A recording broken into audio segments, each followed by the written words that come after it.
Hello everyone. तो एक बार फिर से आप सभी का स्वागत है एक नए वीडियो में, जो कि ज्योग्राफी क्लास 10 के क्वेश्चन के ऊपर। तो इस क्वेश्चन में हम लोग डिस्कस करेंगे describe the impact of globalisation on Indian agriculture. Agriculture से तो समझ में आता है प्रैक्टिस ऑफ ग्रोइंग क्रॉप, लेकिन ग्लोबलाइजेशन क्या है?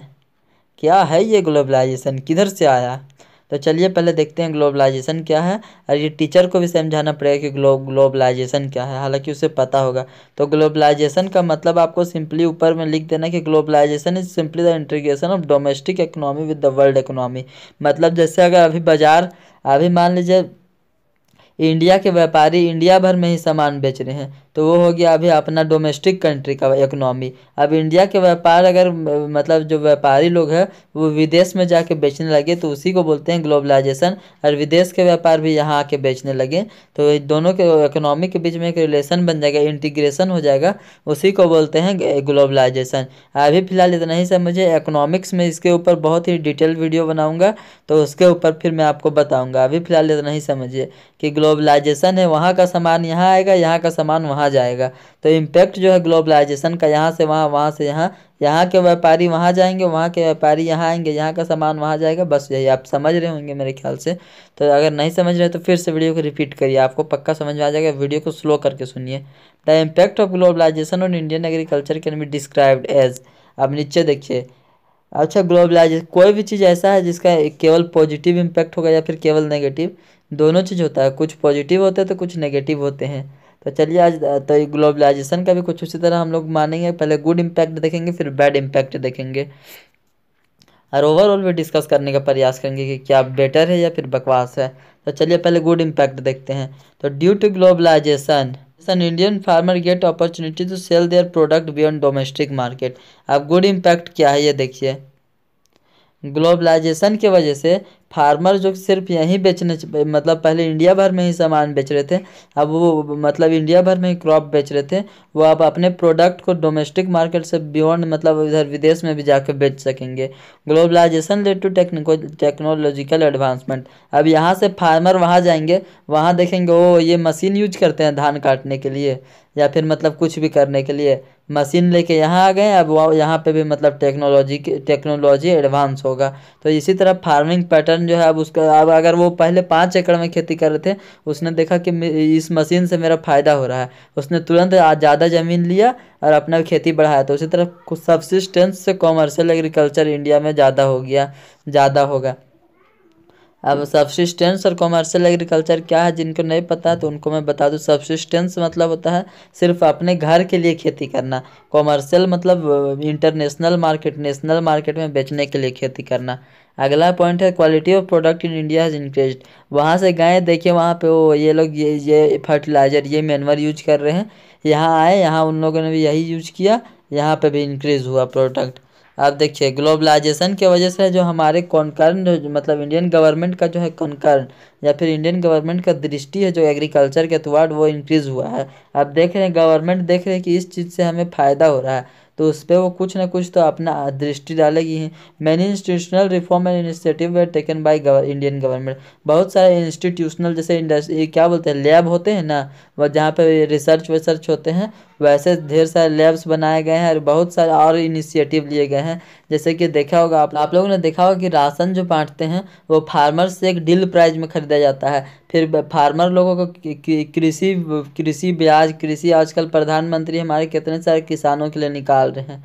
तो उसी तरह बहुत सारे मतलब गवर्नमेंट का बहुत ही ध्यान गया है एग्रीकल्चर की तरफ। अब डेवलपमेंट हुआ, अब देखा कि कृषि वाले मतलब अब वहाँ से बार बार थोड़ी ना लाने जाएंगे। अब देखा कि यहाँ पे ये लोग यूज कर रहे हैं, विदेश से ला रहे हैं। इंडस्ट्री वाले को दिमाग में तुरंत आया अगर हम भी यहाँ बनाए तो हमारे फार्मर यहीं से खरीदेंगे और इस तरह हमारे देश का भी फायदा होगा। तुरंत डेवलपमेंट हुआ Indian council of agriculture research का, और ढेर सारे एग्रीकल्चर यूनिवर्सिटी बन गए हैं। फिर सैटेलाइट छोड़ा गया वेदर फोरकास्टिंग के लिए कि ताकि अगर पता चल जाए कि अब बारिश होने वाला है, किसान ने तुरंत कुछ ना कुछ अपना जुगाड़ लगा लिया। पता चल जाएगा कि आज बर्फ़ गिरने वाला, तुरंत जुगाड़ लगा लिया कुछ ना कुछ। और बहुत सारे मतलब चीज़ हुए हैं जिसने कि इंक्रीज़ किया क्वालिटी और क्वांटिटी ऑफ प्रोडक्शन को हमारे देश में। तो इस तरह बहुत सारे इम्पैक्ट है ग्लोबलाइजेशन के। गुड इम्पैक्ट है एक और इम्पैक्ट है use of fertiliser pesticide HIV seed in our country are somehow possible only due to globalisation. जो आज हम लोग फर्टिलाइजर्स यूज कर रहे हैं, पेस्टिसाइड यूज कर रहे हैं, HIV सीड यूज कर रहे हैं हमारी कंट्री में, वो कहीं ना कहीं कुछ ना कुछ हद तक ग्लोबलाइजेशन की वजह से है। अब आते हैं बैड इम्पैक्ट में। बहुत मज़ेदार पॉइंट्स लिखा हूँ। एक बार ना आप क्या करिए, खुद से देखिए तो लिखने का बैड इम्पैक्ट क्या होते हैं सोच सोच के। तो चलिए, उम्मीद करता हूँ आपने अभी तक लिख लिया होगा, और जो आलसी लोग हैं जिन्होंने नहीं लिखा उनके लिए चलिए वीडियो को आगे बढ़ाते हैं। पहला बैड इम्पैक्ट, रुक जाइए, डिस्ट्रैक्शंस नहीं होने चाहिए। तो पहला बैड इम्पैक्ट है due to globalisation Indian farmer might get unstable price for their crop because now they have to compete their crop with cheap crop of foreigners. अब वहाँ यहाँ से वहाँ गए तो वहाँ हमारे टेक्नोलॉजी में डेवलपमेंट हुआ, लेकिन वहाँ से यहाँ आए तो वो तो और ज़्यादा टेक्नोलॉजिकल, मतलब टेक्नोलॉजी से यूज करके और ज़्यादा फसल को उगाते थे वो लोग।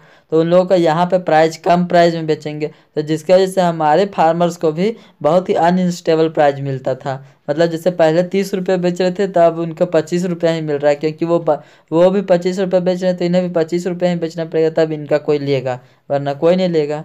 क्योंकि वहाँ पहले से टेक्नोलॉजी डेवलप था, तो उन्हें वो लोग उनका ज़्यादा फसल उगता था, तो वो कम दाम में यहाँ ला के बेचते थे। अब एक चीज़ और, इसी पॉइंट से रिलेटेड एक चीज़ और, अगर इस साल हमें ये फार्मर्स को कम मतलब बेनिफिट हुआ, तो अगला साल वो कम मतलब कम बेनिफिट हुआ तो अगला साल वो ज़्यादा पूंजी नहीं लगा पाएंगे, या फिर जो भी बोलते हैं ज़्यादा अपने खेती पे खर्च नहीं कर पाएंगे, तो उससे फिर से उनका फसल कम होगा। उसी तरह धीरे धीरे कम होते जाता है। तो decrease of subsidy in previous year decrease the crop production next year as they have less subsidy now compare to earlier. अब अगला इम्पैक्ट है due to globalisation Indian farmer also initiate to use chemical substances to increase production that result in decrease of soil natural fertility. आप देखिए, आपको दिख रहा है कि ग्लोबलाइजेशन से हमारे फार्मर मैनुअल और फर्टिलाइजर यूज कर रहे हैं प्रोडक्शन इंक्रीज करने के लिए, लेकिन उससे हमारे देश की मिट्टी का नेचुरल फर्टिलिटी डिक्रीज होते जा रहा है।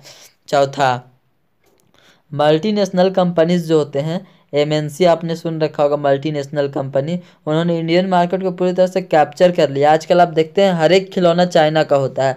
अगर ग्लोबलाइजेशन नहीं रहता तभी इंडिया के खिलौने बिकते हैं, लेकिन आजकल सब चीज़ के मतलब कि खिलौना चाइना का रहता है। लेकिन यहाँ हमको मेनली टॉक करना है एग्रीकल्चर के ऊपर, इसलिए हम लोग खिलौने पे नहीं जाएंगे।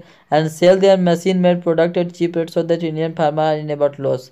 अब उन लोगों के पास मशीन है, मल्टीनेशनल कंपनी ने कैप्चर कर लिया है इंडियन मार्केट पे, और उनके पास मशीन है, मशीन से जल्दी जल्दी काम होता है और चीप रेट में काम होता है, तो इंडियन फार्मर बहुत ही लॉस में थे। तो ये थे 4 बैड इम्पैक्ट और शायद 6 गुड इम्पैक्ट। तो इसमें से जो पॉइंट आपको अच्छा लगे अपने कॉपी में नोट कर लीजिए और हमें बताइएगा वीडियो कैसा रहा। और अगर आपके पास भी कुछ इसी तरह के क्वेश्चन है क्लास 10 के, चाहे वो SST से हो, चाहे वो इंग्लिश से हो, चाहे वो साइंस से हो, तो नीचे कमेंट करिए। और आप ये ज़रूर बताइएगा, लाइक करिए नहीं करिए मुझे उससे कोई फ़र्क नहीं पड़ता, सब्सक्राइब करिए नहीं करिए, लेकिन ज़रूर बताइएगा कि आंसर कैसा रहा। और कुछ अगर कुछ अगर आप चाहते हैं कि मेरे तरफ से मतलब कुछ सुधार हो, तो उसके भी कमेंट करिएगा। तो चलिए, पढ़ाई करते रहिए। All the very best.